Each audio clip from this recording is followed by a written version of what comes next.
participantes, vamos con la exposición de la doctora Lorena Molina. Ella es abogada por la Universidad de Belgrano de Buenos Aires, Argentina, máster en Derechos Fundamentales y experto en pueblos indígenas por la Universidad Carlos III de Madrid, especialista y máster en Derecho Constitucional por la Universidad Andina Simón Bolívar del Ecuador.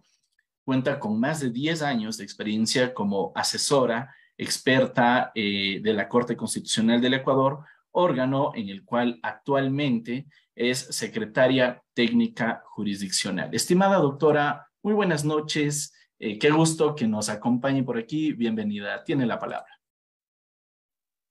Muchísimas gracias, primero por la invitación, segundo por el honor de compartir este espacio con importantes juristas.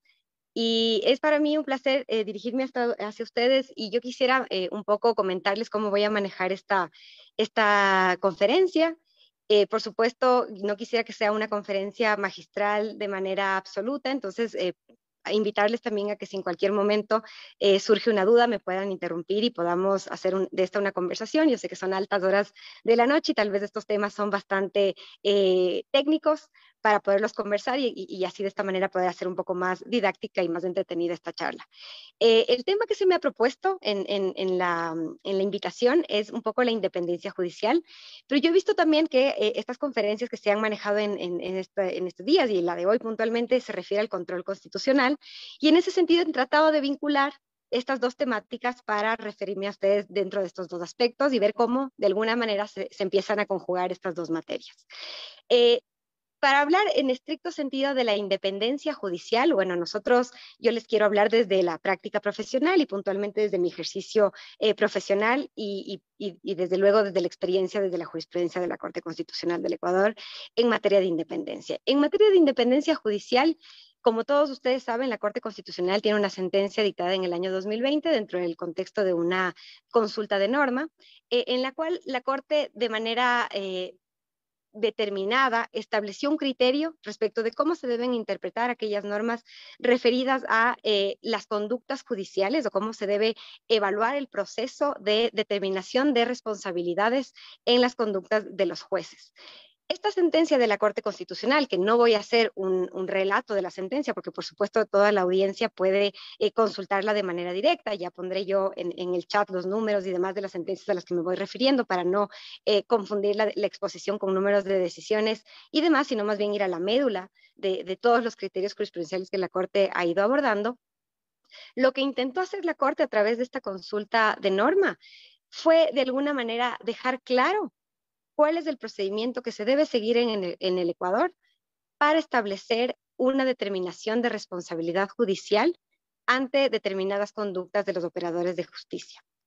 Esta consulta de norma, que representa un cambio jurídico importante, que podríamos verlo como un cambio jurídico o podríamos verlo como una aplicación correcta de la normativa que ya estaba prevista. Es decir, yo creo que esta modificación que la Corte dice haber realizado a través de la Corte del análisis en una sentencia, realmente lo que ha hecho simplemente es corregir una práctica que ya estaba prevista en la ley y que la Corte ha direccionado cómo se debe ejecutar. Estoy hablando de la declaración jurisdiccional previa para la determinación de responsabilidades en los operadores de justicia. Pero ¿por qué esta decisión tiene tanta incidencia o tanta importancia para la independencia judicial? Ustedes sabrán que normalmente como venía operando la determinación de responsabilidades de los jueces, era que se había concentrado esta tarea en el Consejo de la Judicatura. Y parecía ser que el Consejo de la Judicatura de manera directa podía hacer esta determinación de responsabilidades sin necesidad de una declaración jurisdiccional previa. Esta posibilidad del Consejo de la Judicatura hacía que de alguna manera pueda verse afectada la independencia judicial al haber una incidencia directa de un órgano administrativo como es el Consejo de la Judicatura en las decisiones de los jueces. Ante esta práctica del sistema de justicia en el Ecuador, la Corte intervino con esta consulta de norma, que por cierto es importante decirlo, fue motivada a partir de una consulta que le hace un juez a la Corte y le dice, bueno, tengo la duda respecto de si la aplicación de esta normativa es o no constitucional, cómo debería esta aplicarse, y la Corte aprovecha esta sentencia para de alguna manera analizar todas las normas que rigen la determinación previa de responsabilidad, la determinación jurisdiccional previa, y establecer ciertos parámetros para reordenar este sistema y asegurar la independencia judicial en el Ecuador. Si ustedes me preguntan si en la práctica esto va a tener una incidencia directa o ya en la experiencia del último año en la que ya se ha aplicado esta jurisprudencia y que se ha dado lugar a la normativa, por ejemplo, de la Corte Nacional de Justicia, la propia normativa de la Corte Constitucional respecto de cómo se proceden las garantías jurisdiccionales para la declaración jurisdiccional previa, si esto realmente incide en una menor incidencia o una mayor independencia judicial, yo les podría decir que el resultado no es completamente favorable. Recientemente yo leía un artículo que se generó a través de la prensa y para el cual todos los órganos de justicia tuvimos que contestar algunas preguntas que nos hacía un medio de comunicación en especial, y ahí tuvimos que valorar si efectivamente la Corte se había visto enfrentada a responder muchas de estas solicitudes de declaración previa jurisdiccional y qué había hecho para responder estas solicitudes.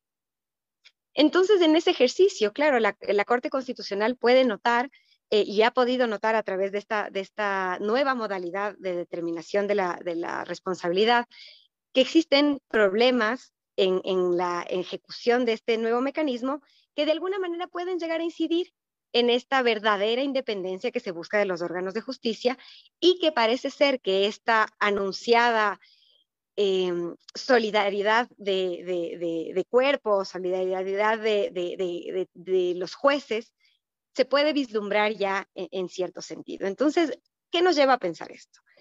Las sentencias de la Corte Constitucional, la reforma normativa que puede existir en el Ecuador, no va a asegurar de manera directa el correcto funcionamiento de la independencia judicial, si es que detrás de ello no existe una voluntad real desde la Administración de Justicia y desde el poder, desde los otros poderes, de que esto efectivamente se concrete. Es decir, siempre va a haber un mecanismo para burlar la protección de la independencia judicial. Hoy por hoy, ustedes obviamente habrán visto las noticias, cada vez son más los escándalos en los que nosotros podemos ver la injerencia de los diferentes poderes en la toma de decisiones y demás, y esto no es nuevo, pero sigue sucediendo. ¿Qué es lo que quiero decir con esto? Lo que quiero decir con esto es que el hecho de que la Corte haya hecho un esfuerzo enorme en dictar esta sentencia, en reordenar la forma como se realiza la declaración jurisdiccional previa, no ha terminado de solucionar el problema, porque no es así como se solucionan los problemas estructurales que existen dentro de las sociedades y dentro de los contextos jurídicos de los países, y por supuesto sucede también aquí en el Ecuador. Entonces, en ese sentido, mi invitación un poco es a mirar estas instituciones un poco más allá del el contenido estricto de una decisión judicial o de una normativa, sino de hacer un análisis más integral de cómo funciona un Estado y de que existen otros elementos que deben ajustarse, que tienen que acompañar esa jurisprudencia y esos avances que se hacen ya sea desde los poderes jurisdiccionales, como ya sea desde los órganos legislativos que tratan de adecuar las normas para que la independencia judicial sea realizable. Esto como un primer punto y una introducción un poco al tema de la independencia judicial que nos aqueja, pero ya para ir un poco más en concreto, yo creo que puedo contarles desde la experiencia del ejercicio de la Corte Constitucional qué esfuerzos está haciendo la Corte para materializar esta sentencia que de alguna manera imponía la obligación de que existe esta declaración jurisdiccional previa y que esta declaración jurisdiccional previa dé paso o abra la puerta para las posibles sanciones en el sede del Consejo de la Judicatura. De manera muy reciente, hace pocas semanas, la Corte Constitucional ha emitido dos decisiones muy importantes. En este momento voy a tratar de compartir mi pantalla para poderles compartir los números de las decisiones y demás, pero bueno, mientras soluciono este problema, les puedo ir un poco comentando qué es lo que ha tratado de hacer la Corte en estas dos sentencias. En una de estas dos decisiones, la Corte Constitucional analiza un conflicto muy particular, que es el hecho de que las garantías jurisdiccionales estén siendo utilizadas o fueron utilizadas en un caso en concreto para, de alguna manera, exigirle a una entidad bancaria estatal que le permita a un deudor la aceptación de una dación en pago. Un gran deudor de una entidad pública, estatal, bancaria, solicita a esta entidad que le permita o que le reciba una dación en pago. La entidad se niega, le dice que no puede recibirlo, y esta persona lo que hace es plantear una medida cautelar y posteriormente una acción de protección para conseguir la aceptación de esta dación en pago en la acción de protección. Los jueces constitucionales lo aceptan, dan paso y es más, obligan a la entidad pública a hacer esta aceptación y por lo tanto, de alguna manera, desvirtúan el contenido y desnaturalizan el objeto de las garantías jurisdiccionales. ¿Qué hace la Corte Constitucional ante esta situación? Ante esta situación, la Corte Constitucional lo que hace es ya verse enfrentada ante un caso en concreto en el que ve la desnaturalización, ve una actividad judicial que es reprochable y que puede entrar dentro de las causales establecidas para la declaración jurisdiccional previa de responsabilidad, y toma la decisión de empezar, de inaugurar este sistema a partir de las sentencias de la Corte Constitucional. Y este es un paso muy importante al cual yo tengo que llamar un poco la atención del público y la atención un poco de la academia. Les pido mil disculpas porque tengo un poco de problemas con mi conexión y... Ok, adelante, doctora. Solución, no hay Les voy ningún... a pedir un segundo, por favor, para que me Perfecto, permitan perfecto, está muy solucionar. bien.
Les pido mil disculpas, se me desconectó y tuve que entrar por otro medio, pero bueno, ya lo estoy intentando solventar, pero no quiero detener la presentación.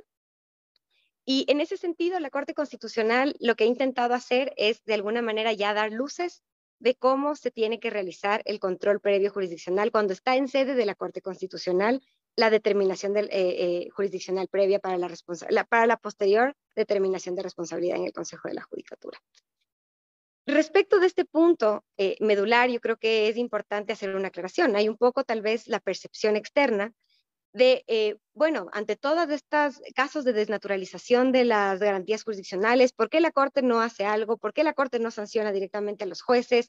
¿Por qué la Corte no destituye a estos jueces? Y hay un poco esta percepción en la sociedad sobre el alcance de la protección de esta figura de la determinación de responsabilidad previa y la posterior sanción a los jueces por determinadas conductas.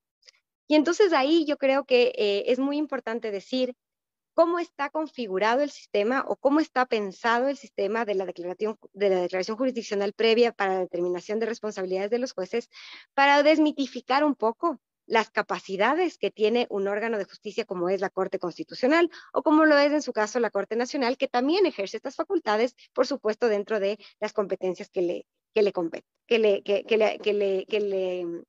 la Constitución y la ley le han otorgado. Entonces, en ese sentido, tenemos que partir diciendo que el límite de las competencias de la Corte Constitucional para la determinación de responsabilidades de los jueces, primero está dado por las acciones que se encuentran dentro de su conocimiento. Es decir, la Corte no puede llegar a determinar la existencia de dolo, manifiesta negligencia o error inexcusable en un caso que no se encuentra en su conocimiento. Entonces, vemos hoy por hoy que existen muchas sentencias, que existen muchas decisiones cuestionables, que por supuesto tal vez ameritarían una determinación de responsabilidad, pero que estos casos, si no se encuentran en el conocimiento de la Corte Constitucional, no pueden ser sujetos de una declaración jurisdiccional previa por parte de la Corte, ni de ningún tipo de pronunciamiento respecto de la conducta judicial. Esto yo creo que es el punto de partida para entender hasta dónde llegan las competencias de la Corte y cuál es la capacidad de la Corte para realizar este tipo de determinación. Eso como primer elemento. Y eso es lo que de alguna manera estas dos últimas sentencias que ha emitido la Corte Constitucional en las que ya hace un ensayo de cómo se realiza este examen de determinación de responsabilidad, intenta clarificar e intenta establecer cuál es el siguiente paso. Entonces la Corte Constitucional dice, dentro de estos casos en los que yo puedo ver una determinada conducta judicial cuestionable, yo puedo hacer este análisis, pero para hacer este análisis de la conducta judicial yo tengo que respetar un proceso.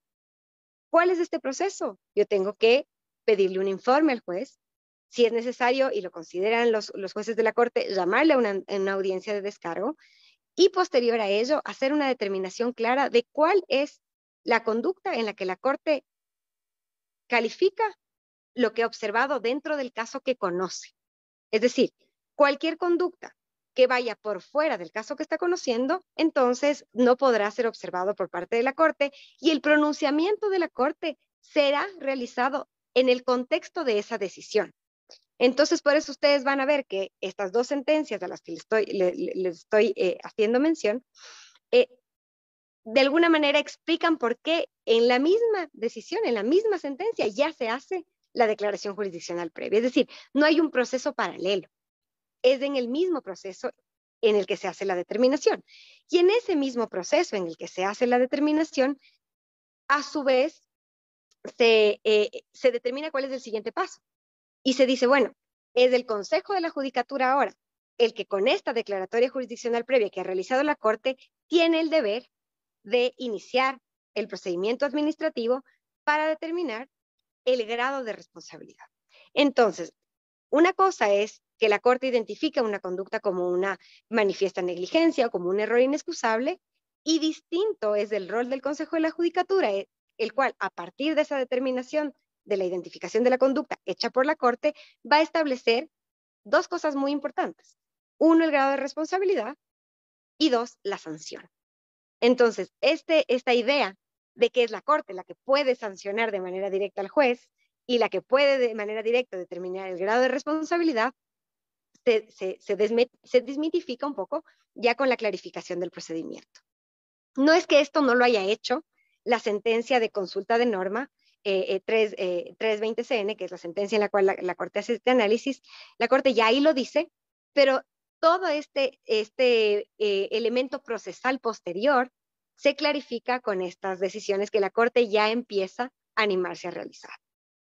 Eso es muy importante. Y también otra cuestión que me parece a mí importante de mencionar es que la Corte constantemente recibe pedidos o demandas o solicitudes de declaración jurisdiccional previa, pero lo que ocurre es que normalmente le pasa a la Corte que cuando ha recibido este pedido, el caso, por ejemplo, no ha sido admitido o no ha sido seleccionado, y entonces en esos casos la Corte ya no tiene absolutamente nada que hacer.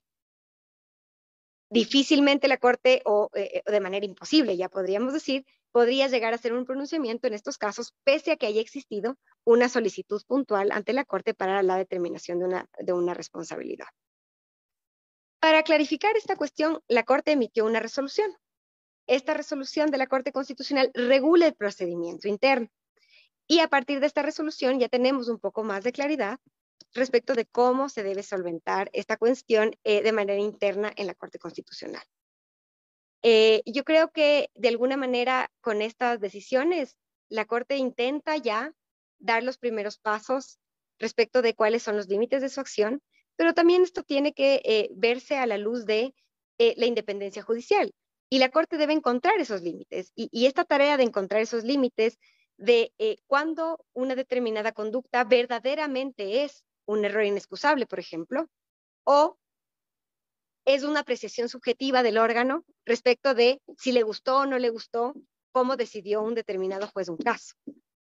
Y entonces, cuando nosotros revisamos la sentencia 320 CN, vemos ahí conceptos que parecen clarísimos respecto de cuáles son las conductas que puntualmente se encasillan dentro de lo que es el error inexcusable o la negligencia manifiesta, y parece que es muy claro.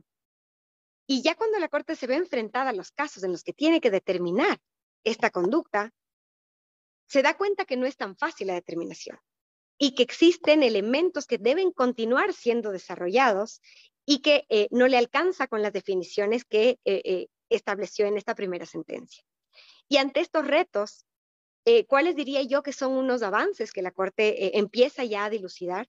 Y es que, por ejemplo, la Corte dice, bueno, para determinar un error inexcusable, necesariamente tiene que ser un error en el derecho, no en la tramitación del proceso. Un error en la aplicación del derecho. Y esto parece que no es tan claro, y muchas veces cuando ya uno analiza un caso, se confunden unas cosas con otras, porque podría ser que un error procedimental que se da a la luz de una negligencia absoluta en la aplicación del derecho o de un error inexcusable en la aplicación del derecho, no sean propiamente un error inexcusable, sino realmente sean una manifiesta negligencia. Entonces, en ese sentido, la Corte Constitucional se encuentra en esta encrucijada de empezar a dotar de contenido a estos elementos para permitir que la institución que pensó la Corte, que era la mejor institución para asegurar la independencia judicial, realmente sea efectiva. Y yo creo que en ese sentido la Corte Constitucional está tratando de hacer un esfuerzo que no es sencillo, y esfuerzo que a su vez amerita un trabajo adicional para la Corte Constitucional en cada uno de los casos que conoce. Porque si es que nosotros decimos que la Corte Constitucional semana a semana resuelve más de 30 casos, de los cuales el 40% proviene de garantías jurisdiccionales y de los cuales cada vez más existen sentencias estimatorias, es decir, sentencias en las que la Corte declara la vulneración de un derecho constitucional, y si muchas de ellas encuentra conductas que pueden encasillarse en estas categorías que ameritan la determinación de la responsabilidad de la actividad judicial, entonces el trabajo que tiene que realizar la Corte es mucho mayor. Y esto implica también un análisis adicional, un procedimiento adicional, como yo les estaba comentando, que afecta a la política jurisdiccional de la Corte. Porque no solamente podemos pensar en función de, la Corte tiene que dictar muchas sentencias, tiene que superar sus números año a año, esta idea de un correcto funcionamiento de un órgano de justicia constitucional ya no se puede ver solo de esa manera. Tiene que verse también en el sentido de, bueno, la Corte tal vez no va a poder dictar tantas sentencias porque va a tener que hacer este ejercicio adicional, pero ¿cómo va a poder contribuir este ejercicio adicional en la mejoría del sistema de justicia? ¿Es o no suficiente? ¿Vale la pena hacer el esfuerzo? La Corte cree que sí, o al menos está dando muestras de que cree que sí, y por ende está haciendo este esfuerzo adicional en las últimas decisiones, y yo creo que pleno a pleno el debate que se está posicionando en los jueces de la Corte es llamar a que los jueces hagan este análisis en la mayoría de los casos que están conociendo. Esto a corto plazo no tiene un resultado. Entonces, claro, nosotros podemos decir, bueno, se prevé que en el año 2022 la Corte emita, se me ocurre a mí, 25 sentencias en las cuales exista una determinación jurisdiccional previa de responsabilidad, y tal vez esto esté contribuyendo de alguna manera a ordenar el sistema de justicia, pero como yo les comentaba, como el límite de la Corte es solo la determinación de esta calificación jurisdiccional previa y no la determinación de responsabilidad ni la sanción, la visibilidad de este trabajo que está haciendo la Corte ya en la práctica, ya en efectivamente observar la corrección de la conducta de los jueces, no es directa, ni tampoco es inmediata. Entonces, yo creo que estas cosas hay que un poco meterlas en el debate público y hacerlas conocer para que también exista una reflexión desde afuera de cuándo le voy a pedir a la Corte que haga esta declaración jurisdiccional previa, o invitarles también a los usuarios de la justicia constitucional a que le soliciten a la Corte. Si bien no es necesaria la solicitud y la Corte de oficio puede hacer este análisis en sus decisiones, yo creo que si la Corte siente una presión externa de hacer este análisis de las acciones que se encuentran en su conocimiento, podemos contribuir todos, desde todas las esferas, a que se consolide este ejercicio de buen funcionamiento de las garantías jurisdiccionales y de buen ejercicio del poder jurisdiccional de los operadores. Entonces, este es un poco el panorama general, y yo creo que el avance reciente que ha hecho la Corte en materia de independencia de justicia, no les podría decir yo que hay mucho más desarrollo jurisprudencial respecto de la independencia judicial en las decisiones de la Corte Constitucional. Podríamos marcar, por supuesto, como hito esta decisión producto de la consulta en la norma, y podríamos marcar como hito estas recientes decisiones de la Corte Constitucional en las cuales ya intenta hacer este ejercicio para ponerlo en práctica. Pero como les digo, no ha sido una tarea sencilla, porque podríamos nosotros pensar, bueno, si la Corte ya emitió esta sentencia hace más de un año, ¿cómo puede ser que recién existan 2 sentencias de la Corte en las que hace el ejercicio? No parece muy lógico, o parece un poco contradictorio que la Corte haya dicho que este es el modelo ideal y que es así como se debe realizar, y ya cuando ejerce sus competencias no lo haya hecho de manera inmediata. Y es porque habían muchos pasos previos que debían cumplirse para consolidar este sistema. El primer paso, emitir el reglamento interno. Se ha emitido el reglamento interno, y bueno, ya con el reglamento interno empieza a surgir la duda de cuándo sí y cuándo no. Ante qué casos la Corte se va a animar a hacer este análisis y ante qué casos no. Y tiene que empezar la Corte a brindar mensajes claros, porque si es que la Corte aleatoriamente dice, bueno, en este caso sí voy a realizar un análisis de declaración jurisdiccional previa, y en otro caso siguiente, muy similar o con características particulares en las que se haya podido ver una actividad judicial, la Corte decide no hacerlo sin decir nada, esto podría abrir un campo de arbitrariedad también bastante grande. Entonces, para evitar esto, la Corte ha tratado de dar pasos muy pequeños y con tiempos, yo diría, largos, pero es precisamente porque tiene que resolver estos debates sobre cuál es la oportunidad, en qué casos va a hacerlo y en qué casos no va a hacerlo, o si lo va a hacer siempre. Porque podría haber una política jurisdiccional de la Corte en la cual nosotros podamos decir, bueno, la Corte de ahora en adelante, en todas las sentencias en las cuales haya determinado la existencia de una vulneración de derechos constitucionales y en las que haya determinado la desnaturalización de una garantía jurisdiccional, va a evaluar de manera obligatoria la determinación de responsabilidad de los jueces. Si la Corte adopta esta política jurisdiccional y lo hace en todos sus casos, como les decía yo, esto implica un trabajo muchísimo más grande, implica que la Corte va a sacar menos sentencias de este tipo pleno a pleno, porque el ejercicio va a ser mayor, pero yo creo que es un ejercicio que vale la pena.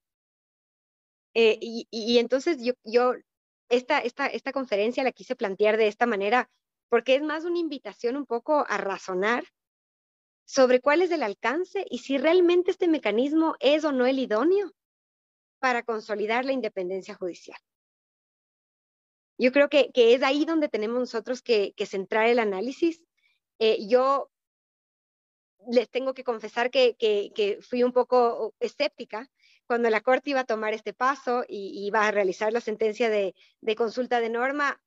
Siempre dudé y dije, bueno, no sé si es que no va a haber este espíritu de cuerpo, y ante este espíritu de cuerpo más bien lo que vamos a hacer es que ningún juez va a observar la conducta de un juez inferior, y ante esta protección que va a existir entre los jueces, entonces definitivamente nunca el Consejo de la Judicatura va a llegar a sancionar a ningún juez. Y la respuesta que un poco recibía es, bueno, no, vamos a imponer toda esta responsabilidad a los jueces de observar la conducta de los propios jueces, apostando en la confianza en el sistema de justicia. Si nosotros no apostamos por confiar en nuestro sistema de justicia, entonces estamos condenados a un fracaso absoluto. No, nunca vamos a poder hablar de un buen funcionamiento del sistema de justicia si nosotros partimos de la desconfianza de nuestro sistema judicial. Y entonces este paso que ha dado la Corte, yo creo que es eso, es un voto de confianza al sistema judicial, es confiar en que somos como Poder Judicial, bueno, la Corte Constitucional no es en estricto sentido parte del Poder Judicial, pero como órgano de justicia, los llamados a velar porque de alguna manera no exista incidencia en las decisiones de los jueces, de incidencias de carácter político o incidencias de carácter económico o de cualquier otro tipo en los jueces, porque vamos a tener nosotros criterios técnicos para de alguna manera poder establecer estos elementos mínimos que se necesitan en nuestras decisiones para tener estos criterios claros y que después del Consejo de la Judicatura no pueda tergiversar tampoco sus funciones e incidir como lo ha hecho de manera inadecuada en muchas experiencias que se pueden ver a lo largo de estos últimos años. Entonces, yo quería invitarles un poco a conversar sobre estos temas, analizar un poco estas decisiones. Veo que en el chat ya me han ayudado a solventar mis problemas técnicos y están un poco haciendo mención a las sentencias a las que yo estoy haciendo alusión. Sin perjuicio de ello, yo creo que este ejercicio que se va a continuar haciendo y ustedes lo van a empezar a ver cada vez más en las sentencias de la Corte, tiene esta otra cara y es, bueno, la exigencia de ya la Corte Constitucional o ya la Corte Nacional de Justicia ha hecho su trabajo, ha emitido sus resoluciones, está empezando a hacer declaraciones de responsabilidad. Y ahora, bueno, ¿cuál es el rol que va a asumir el Consejo de la Judicatura? ¿Cuántas de estas decisiones de la Corte, por ejemplo, vamos a ver cuál va a ser el resultado de estas decisiones de la Corte en las posteriores actuaciones del Consejo de la Judicatura? ¿Va o no a iniciar los sumarios administrativos? ¿Va o no a determinar grados de responsabilidad? ¿Va o no a sancionar a los jueces? Entonces, yo creo que en este punto, un poco lo que comentan en el chat y es respecto de la confianza en el sistema de justicia y la confianza en la sociedad, es algo que se junta en esta temática, que yo creo que tiene que haber un compromiso serio de todos los poderes del Estado y sobre todo un compromiso social, porque si es que la sociedad no le exige a los diferentes poderes del Estado el respeto de las instituciones, y de alguna manera aplaude o promueve la injerencia en las decisiones judiciales, cuando, por ejemplo, ustedes ven los medios de comunicación que de alguna manera dicen, tal juez decidió tal cuestión, ¿cómo es posible que el presidente del Ecuador no ordene la destitución de este juez? Y un poco se maneja este discurso en los medios de comunicación. ¿Qué es lo que estamos haciendo? De alguna manera, lo que estamos haciendo como sociedad es exigiéndole a los diferentes poderes del Estado la injerencia en la independencia del Poder Judicial. Y posicionarnos un poco también como sociedad e invitar un poco a la academia a posicionar a la sociedad y a posicionar a los estudiantes de Derecho en, ¿queremos realmente que los poderes judiciales ejerzan sus facultades de manera libre o no confiamos en el Poder Judicial? Y si no confiamos en el Poder Judicial, y entonces hay que pensar en otras alternativas. Porque la alternativa, como está planteada hoy por hoy, es, como yo les decía, vista desde o parte desde un voto de confianza en el Poder Judicial. Está en nosotros la cancha ahora. O sea, el balón está en nuestra cancha. Y en ese sentido habrá que ver cómo evoluciona y habrá que ver si es que efectivamente esto tiene o no una incidencia real ya en la sociedad y ya en la verdadera práctica de la regulación de las actividades de los jueces. Esto como un punto medular de esta discusión, yo creo que pueden abordarse muchos otros temas y puede profundizarse mucho más en cómo se ha definido uno u otro criterio o cómo la Corte debe hacer estos análisis o si realmente es conveniente o no es conveniente, o cómo funciona el sistema de quejas directas ante el Consejo de la Judicatura, por qué el Consejo de la Judicatura no le está remitiendo todas las quejas a la Corte, o si es que les está remitiendo y la Corte es la que no está contestando. Yo creo que estos son otros debates que tienen más un tinte político y ya no tan técnico jurídico, pero sí creo yo que tenemos que tomar una postura. Y esa es la invitación que yo quisiera hacerles. De lo que estamos convencidos y de lo que yo por lo menos estoy convencida, es que la independencia judicial es indispensable, es medular para el buen funcionamiento, no solo de la justicia constitucional, sino de la justicia en general. Eh, pero lo que hay que pensar es en los mecanismos. Este es un mecanismo que tenemos ahora a nuestra disposición, se está ejecutando, vamos a ver cuáles son las experiencias, y ahí tengo que mencionarles un poco también qué es lo que está pasando con la ejecución de esta sentencia. Ustedes saben que la Corte Constitucional, además de sus competencias ordinarias dentro de cada una de sus garantías y demás, tiene un proceso posterior a la emisión de sus decisiones, que es el seguimiento del cumplimiento de las decisiones judiciales, ¿no es cierto? Entonces, este seguimiento del cumplimiento de las decisiones judiciales está siendo tomado muy en serio por la Corte, y dentro de esta fase de seguimiento, la Corte está intentando materializar de manera real su jurisprudencia, y puntualmente, esta decisión de consulta de norma es una de las decisiones en las que la Corte está trabajando de manera más ardua para llegar al punto medular de cómo yo concibo que esta decisión efectivamente se esté ejecutando o no. Ustedes saben que esta decisión fue además producto de un pedido de aclaración y ampliación que, claro, le puso en la cancha de la Corte otras decisiones que no estaban solventadas en la sentencia original.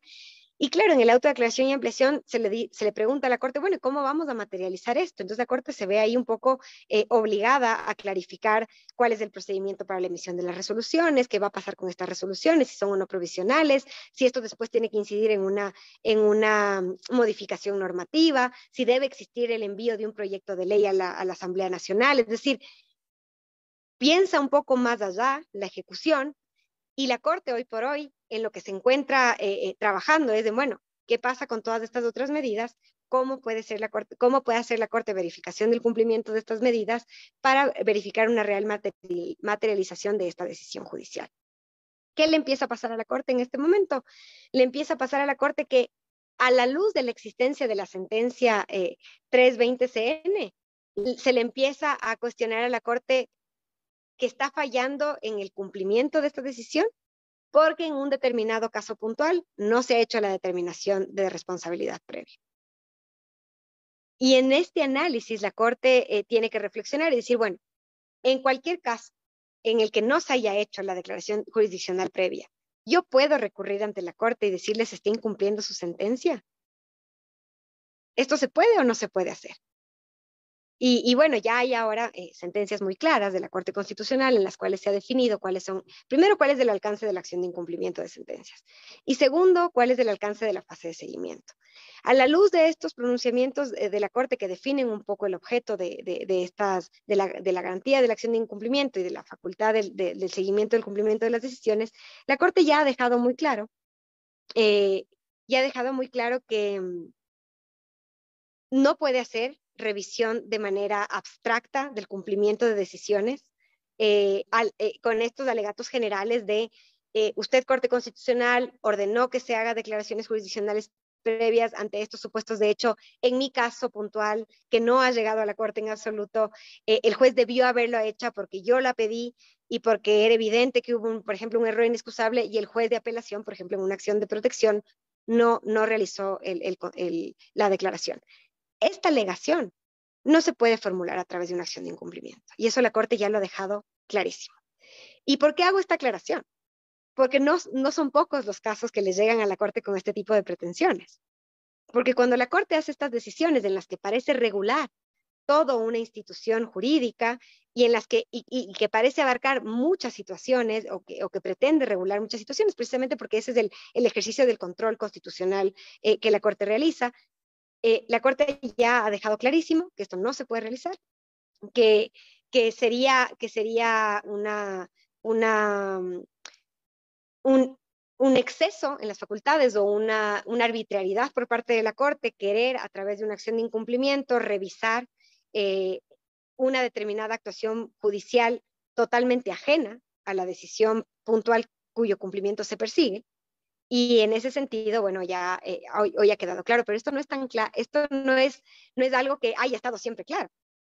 En el mismo año 2016, a través de una sentencia, la 3416 ICC, la Corte más bien tendía a decir siempre un precedente derivado de la jurisprudencia de la Corte puede ser exigido a través de la acción de incumplimiento. Y a la luz de esa jurisprudencia empezaron a llegar a la Corte muchas demandas de este tipo, no solamente con la acción, con la sentencia que estamos comentando, sino con muchas otras. Y entonces la Corte tuvo que ponerle un freno a esta decisión y de alguna manera ya regular esto y a través de las sentencias 1716 IS/21 y 1315 IS/21 cerró el espacio y dijo, bueno, definitivamente este tipo de cuestiones no pueden ser reclamadas a través de una acción de incumplimiento de sentencias, salvo que en la acción reclamada haya habido una obligación directa y concreta, clara y exigible que podría ser reclamada, que por supuesto no es el caso de esta CN. Entonces, en ese sentido, esa no es la vía para exigirlo, pero sí existen otros mecanismos. Y el mecanismo por excelencia, que se puede ver ahora ya en el resultado de las decisiones que emitió la Corte, es la acción extraordinaria de protección, porque es aquella acción que está pensada para revisar la actuación judicial en cuanto a la garantía de los derechos en el ejercicio jurisdiccional. Es decir, lo que hace la acción extraordinaria de protección es analizar la actuación del juez y revisar si la actuación del juez es o no coherente con los derechos constitucionales. Entonces, a la luz de ese análisis que es tan estricto y que es tan específico y que es tan direccionado a la actividad judicial, la Corte se siente muy cómoda en que de ese análisis se derive la, la, la, la declaratoria jurisdiccional previa. Y esto se demuestra en que el ejercicio se ha concretado en dos acciones extraordinarias de protección recientes.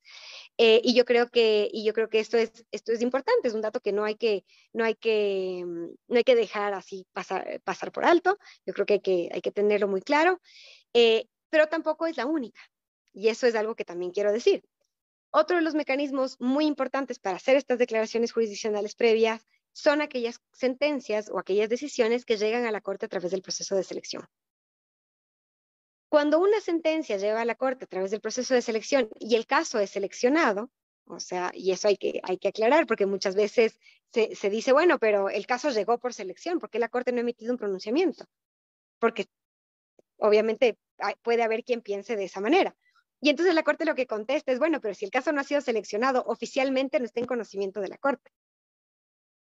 Si el caso ha sido seleccionado, por supuesto que puede dar lugar a una declaración jurisdiccional previa y en el contexto de esos casos pueden haber estas declaraciones. Entonces ahí es cuando yo les invito un poco a revisar cuáles son todos estos casos que están seleccionados, que hay muchos casos seleccionados y hay muchos casos pendientes de decisión, para en todos estos casos promover esta declaratoria jurisdiccional previa.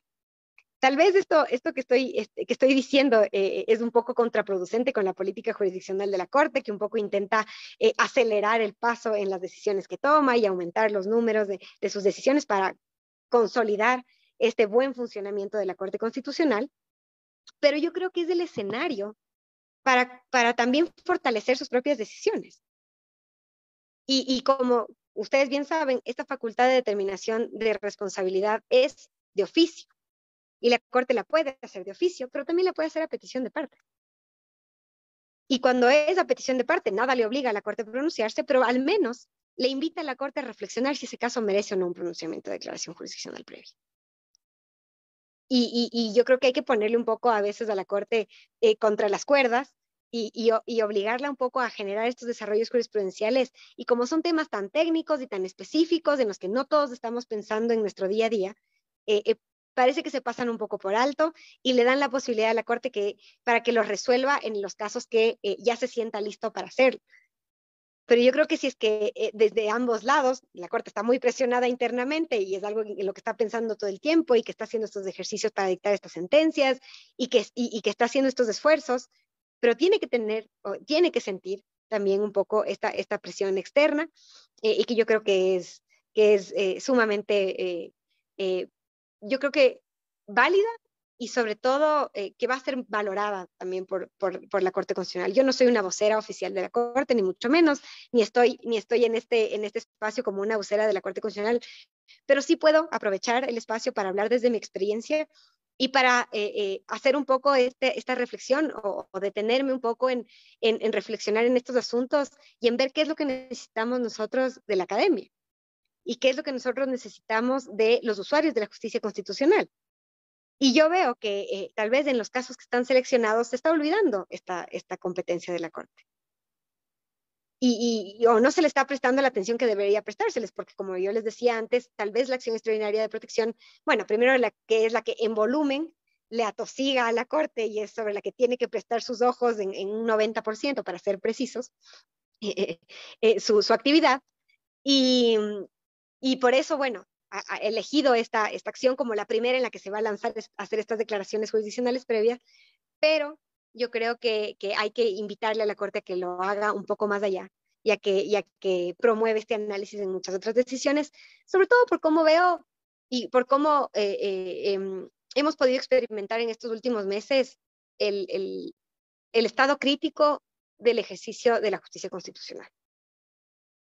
Este estado crítico del ejercicio de la justicia constitucional en instancia, ¿no? En las diferentes decisiones que han sido mediáticas y aquellas que no son mediáticas, pero que también les llegan a la Corte a través de la selección, en que uno puede ver cómo se están tergiversando las garantías jurisdiccionales día a día. Yo creo que estos elementos se vuelven ya indispensables y necesitamos una sociedad mucho más activa. Necesitamos una academia mucho más activa, mucho más comprometida con hacer funcionar bien a las instituciones jurídicas y en aprovecharnos de estos instrumentos que están siendo dados por la Corte Constitucional, como son esta sentencia de SN, las 2 EPs que hemos comentado, y con ello forzar a que estas instituciones se consoliden y funcionen bien. Y ojalá logren esta institucionalidad tan ansiada y este buen funcionamiento de las garantías, y que no perdamos el rumbo que parece que en ciertos momentos se quebranta ya por completo el sistema de las garantías jurisdiccionales, y ante las terribles desnaturalizaciones de estas garantías empieza a salir este discurso de injerencia en los poderes de justicia, necesidad de coartar la independencia judicial, porque vemos que esta independencia judicial se está convirtiendo en una arbitrariedad por parte de los operadores y demás, y no debemos permitir que este discurso plasme y que este discurso se concrete, y yo creo que es ahí donde tenemos que enfocarnos un poco en este último tiempo, y es un buen escenario para hacerlo. Yo entendía que es una media hora la que tenía para mi ponencia, y quiero respetar un poco el tiempo también de los asistentes, y voy a cortar en este momento, sin perjuicio de que por supuesto podamos seguir dialogando en las preguntas que tengan los asistentes al evento. Excelente, doctora. Muchísimas gracias. Bueno, dos cuestiones muy puntuales. La primera sería el asunto de la competencia de la Corte Constitucional para declarar el error inexcusable. ¿Cuál es el límite?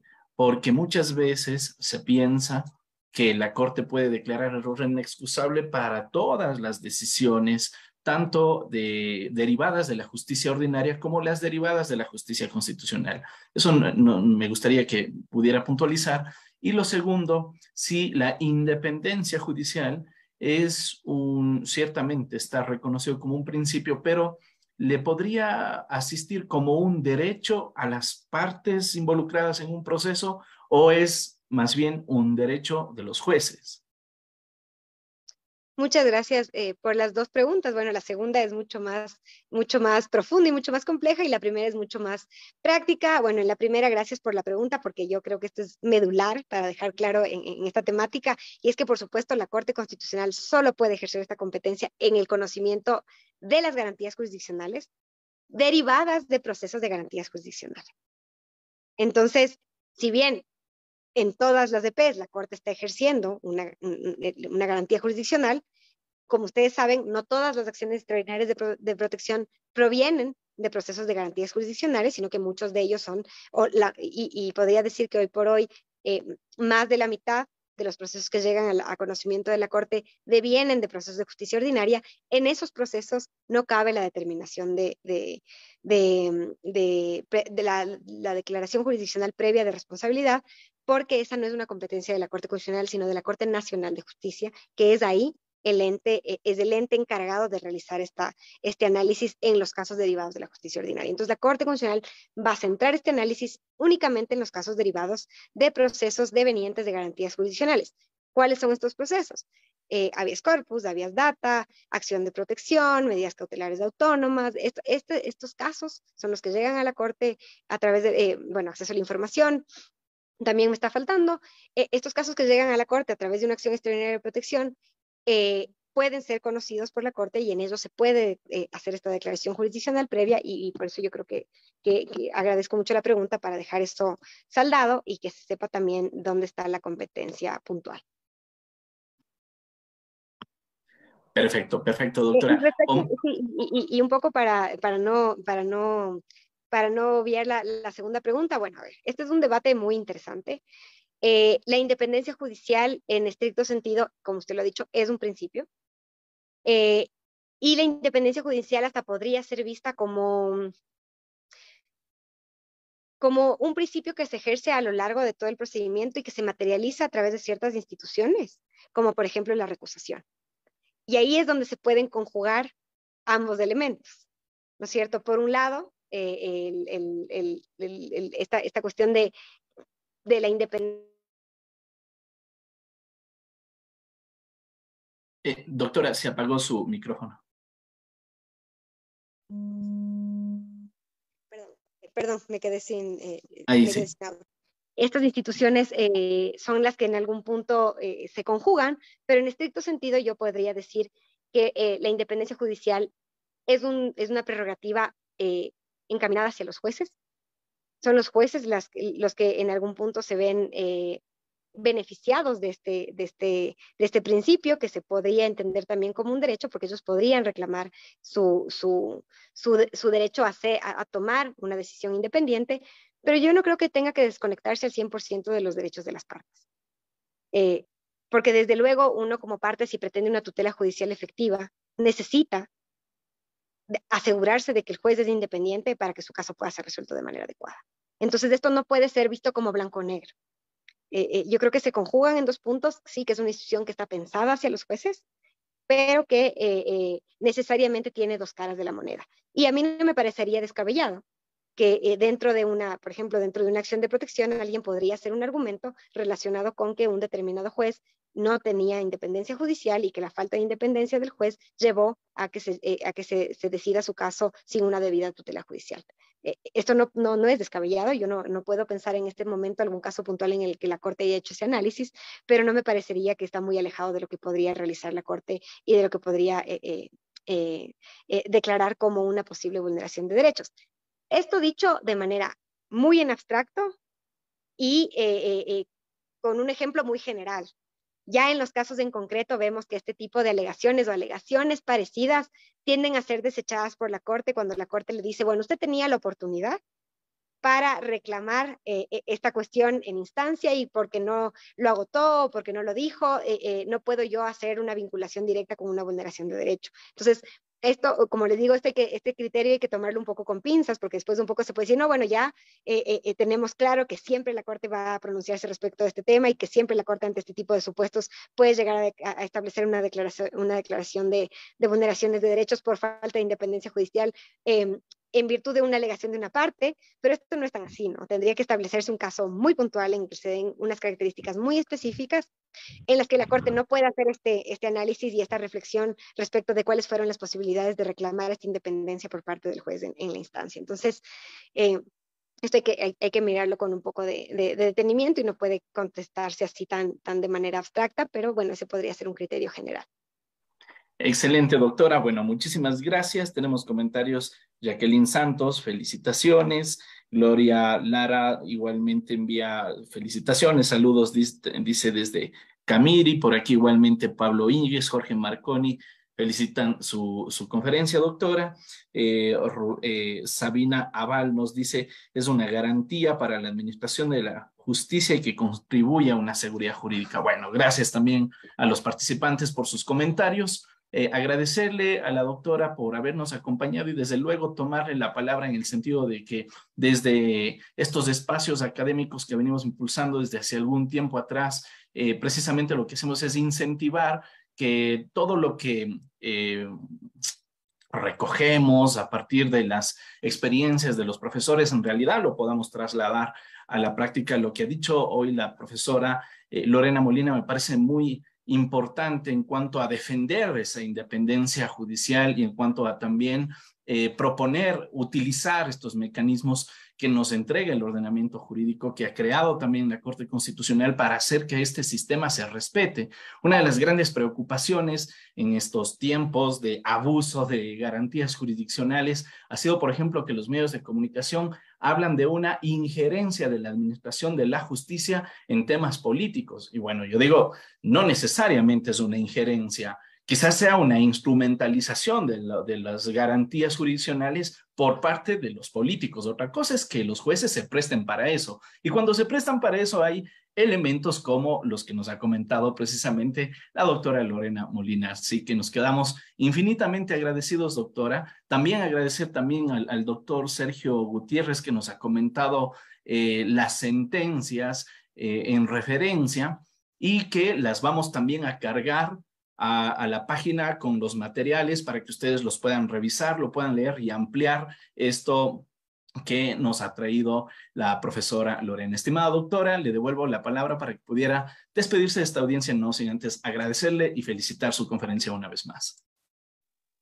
Muchísimas gracias, Damián. Bueno, primero quiero pedir un poco las disculpas nuevamente por los problemas técnicos que he tenido dentro de esta conferencia. Espero haber sido lo más clara posible para un poco llegar con este mensaje que está rodeado de un montón de cuestiones técnicas y de cuestiones muy específicas que muchas veces cuesta colar en el discurso académico y en el discurso público, y le agradezco mucho por la invitación. Espero haber logrado el cometido de, por lo menos, de insertar estas dudas y estos cuestionamientos respecto al funcionamiento de estas instituciones. Y bueno, nada, espero encontrarnos en otros espacios académicos y también profesionales. Y muchas gracias a todos por escucharme. Entiendo las altas horas de la noche y espero que hayan tenido una buena tarde y que se lleven un conocimiento de este pequeño espacio. Perfecto, doctora. Muchísimas gracias. Desde luego que sí.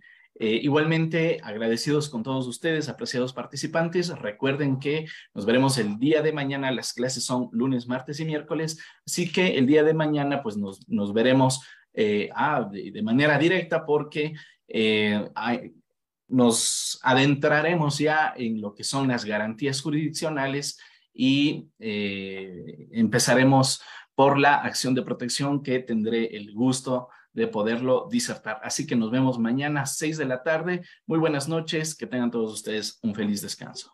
Hasta el día de mañana. Gracias, hasta mañana con todos. Buenas noches, hasta mañana. Hasta mañana, gracias. Gracias, buenas noches. Buenas noches, hasta mañana. Buenas noches. Gracias, hasta mañana, buenas noches.